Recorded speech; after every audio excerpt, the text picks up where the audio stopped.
গ্রামের এক কোণে থাকত আকাশ নামের এক গরিব ছেলে। সবাই তাকে অবহেলা করত, কারণ তার পরনে ছিল ছেঁড়া জামা। একদিন মেলার মাঠে সে একটি পুরনো বাঁশি খুঁজে পেল।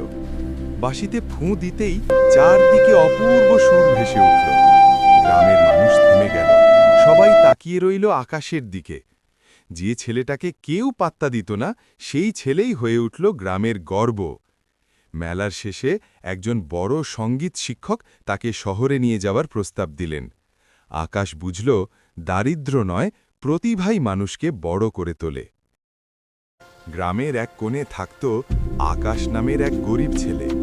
সবাই তাকে অবহেলা করত, কারণ তার পরনে ছিল ছেঁড়া জামা। একদিন মেলার মাঠে সে একটি পুরনো বাঁশি খুঁজে পেল। বাঁশিতে ফুঁ দিতেই চারদিকে অপূর্ব সুর ভেসে উঠল। গ্রামের মানুষ থেমে গেল, সবাই তাকিয়ে রইল আকাশের দিকে। যে ছেলেটাকে কেউ পাত্তা দিত না, সেই ছেলেই হয়ে উঠল গ্রামের গর্ব। মেলার শেষে একজন বড় সঙ্গীত শিক্ষক তাকে শহরে নিয়ে যাওয়ার প্রস্তাব দিলেন। আকাশ বুঝল, দারিদ্র্য নয়, প্রতিভাই মানুষকে বড় করে তোলে।